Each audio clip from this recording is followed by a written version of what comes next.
आपके मन में कभी ना कभी ये सवाल तो आया होगा कि यह अनंत ब्रह्मांड आखिर कितने डायमेंशन यानी कि आयाम से बना है। क्यों हम इंसान दूसरे आयाम में नहीं जा सकते और क्या हायर डायमेंशन में रहने वाले जीवों के पास अनोखी शक्तियां होती है।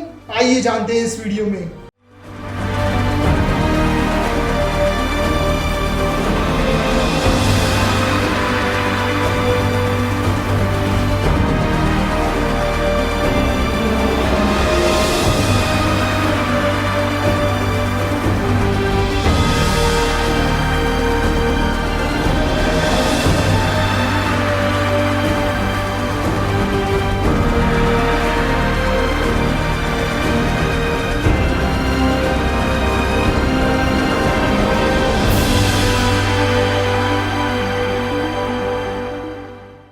सारे डायमेंशंस को समझने से पहले हमें ये समझना होगा कि डायमेंशन होता क्या है। किसी भी वस्तु का डायमेंशन यानी कि उस वस्तु का वर्णन करने के लिए कम से कम कितने कोऑर्डिनेट्स चाहिए वो नंबर। जैसे कागज के टुकड़े के दो कोऑर्डिनेट्स होते हैं, लंबाई और चौड़ाई। इसलिए कागज का टुकड़ा दो डायमेंशनल ऑब्जेक्ट है। पर अगर हमें किसी डिब्बे को दिखाना है तो हमें वहाँ तीन कोऑर्डिनेट्स चाहिए, लंबाई, चौड़ाई और ऊंचाई। इसलिए उसे तीन डायमेंशनल ऑब्जेक्ट कहा जाता है। क्लासिकल फिजिक्स के हिसाब से हमारे ब्रह्मांड के तीन डायमेंशन है, लंबाई, चौड़ाई और ऊंचाई। लेकिन बोसॉन स्ट्रिंग थियरी के अनुसार स्थान और समय के 26 डायमेंशन यानी कि आयाम है। लेकिन इंसान अपने दिमाग और इंद्रियों की सीमा के कारण ना ही इन्हें देख पाता है और ना ही इन्हें महसूस कर पाता है।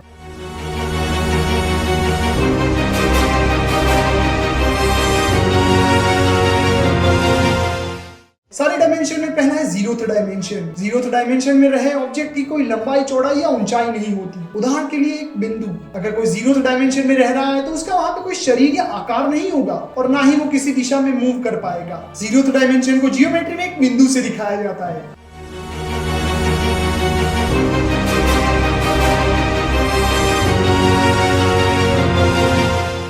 फर्स्ट डायमेंशन में रहे ऑब्जेक्ट का एक ही कोऑर्डिनेट होता है, सिर्फ लंबाई। फर्स्ट डायमेंशन का उदाहरण है एक लाइन। फर्स्ट डायमेंशन में रहने वाला जीव इस लाइन में आगे या पीछे सिर्फ दो ही दिशा में मूव कर सकता है। फर्स्ट डायमेंशन को जियोमेट्री में एक बिंदु को दो गुना करके सिर्फ एक लाइन की तरह दिखाया जाता है।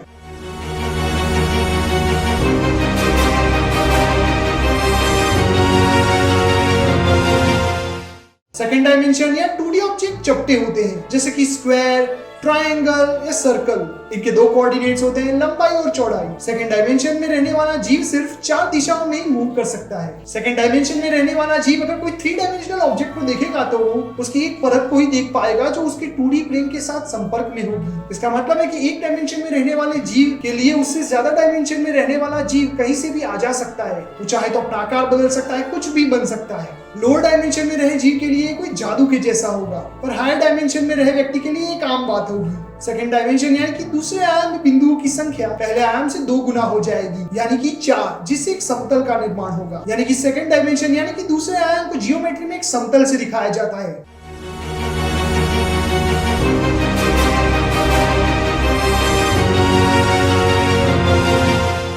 थर्ड डायमेंशन यानी कि तीसरे आयाम में रहे ऑब्जेक्ट के पास सारे कोऑर्डिनेट्स होंगे, लंबाई, चौड़ाई और ऊंचाई। तीसरे आयाम में रहे ऑब्जेक्ट का वॉल्यूम होता है, उदाहरण के लिए फुटबॉल, कार, यहाँ तक कि इंसान भी। तीसरे आयाम में रहे जीव के पास स्थान का संपूर्ण नियंत्रण होता है, यानी वो कोई भी दिशा में आ जा सकता है। तीसरे आयाम को जियोमेट्री में दिखाने के लिए हमें बिंदुओं की संख्या फिर से 2 गुना करनी होगी, जिससे प्लेन से एक क्यूब की रचना होगी।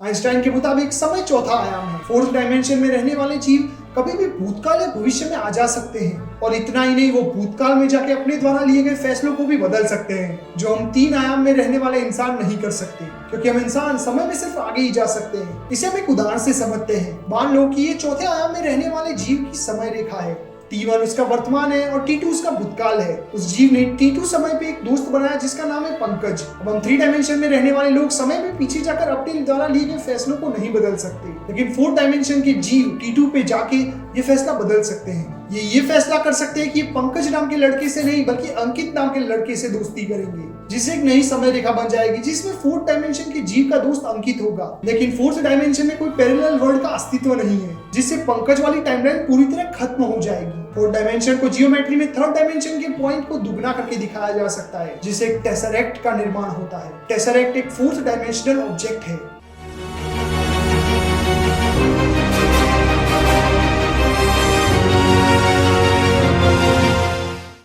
डायमेंशन में पैरेलल यूनिवर्स मौजूद होते हैं। फिफ्थ डायमेंशन में रहने वाला जीव समय को अलग अलग तरीके से बदल सकता है। फिफ्थ डायमेंशन के जीव के पास फोर्थ डायमेंशन वाले जीव की शक्तियां तो होगी, लेकिन उससे ज्यादा वो एक साथ एक समय पे अलग अलग जगहों पे मौजूद हो सकता है। वो अलग अलग तरह की आजीविका का चुनाव करके पैरेलल यूनिवर्स में डिफरेंट टाइमलाइन भी बना सकता है। अगर हम इसे वही दोस्त के उदाहरण से समझे तो फिफ्थ डायमेंशन वाला जीव जैसे ही समय में पीछे जाके अंकित को दोस्त बनाएगा तो वहां से एक नई टाइमलाइन तो बन जाएगी, लेकिन पंकज वाली टाइमलाइन खत्म नहीं होगी। वो अंकित और पंकज दोनों के साथ अलग अलग टाइमलाइन में दोस्त बना रह पाएगा।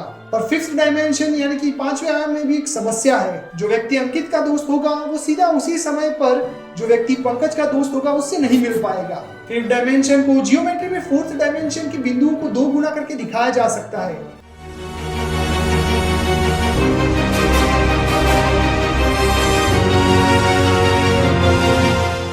सिक्स्थ डायमेंशन में रह रहा जीव किसी भी समय सारे पैरेलल यूनिवर्स में कहीं भी आ जा सकता है, अलग अलग कैरियर चुन सकता है, अलग अलग टाइमलाइन में जा सकता है। उसके लिए कुछ भी करना असंभव नहीं। अगर हम उसी 2 दोस्तों वाले उदाहरण से समझे तो अंकित का दोस्त बना व्यक्ति अब पंकज के दोस्त बने व्यक्ति के साथ एक ही समय में मिल सकता है। पर इसमें भी एक रुकावट है। सिर्फ एक शर्त है कि सारे ब्रह्मांडों का जन्म बिग बैंग से हुआ होना चाहिए। सिक्स्थ डायमेंशन को जियोमेट्री में फिफ्थ डायमेंशन के बिंदुओं को 2 गुना करके दिखाया जा सकता है।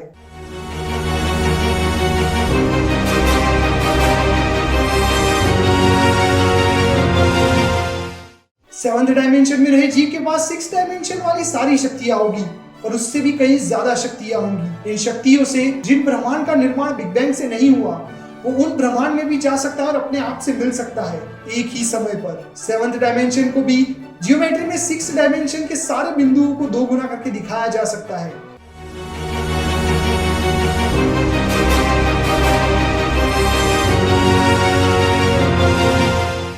आठवें आयाम में सारी अनंत संभावनाओं का अस्तित्व होगा और उनके अनंत पैरेलल यूनिवर्स का भी। स्ट्रिंग थियरी के अनुसार आठवें आयाम में किसी भी जीव का कोई भौतिक शरीर नहीं होगा, यानी हम उसे एक तरह का प्रोग्राम कह सकते हैं, बिल्कुल डिजिटल वर्ल्ड की तरह। हम उन्हें छू नहीं सकते पर सिर्फ उन्हें देख और सुन सकते हैं। वो अपना आकार बदल सकते हैं, गायब हो सकते हैं, बिल्कुल वर्चुअल रियलिटी की तरह। आठवें आयाम को जियोमेट्री में दिखाने के लिए सातवें आयाम के सारे बिंदुओं को 2 गुना करना होगा।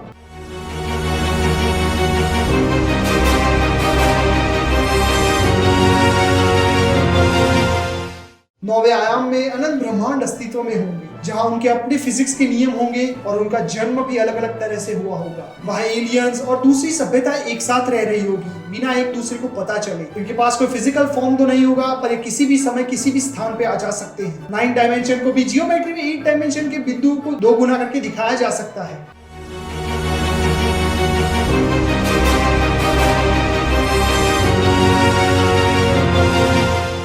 दसवें आयाम में रह रहे जीव के पास अनंत शक्तियां तो होगी पर वो समय और स्थान में हर जगह मौजूद होगा। यहाँ तक कि ये जीव स्पेस, टाइम और सारी चीजों का संचालन कर पाएगा। वहाँ 10वें आयाम वाले इस अनंत शक्ति वाले जीव को हम भगवान कह सकते हैं। 10वां आयाम जियोमेट्री में कुछ ऐसा दिखता है।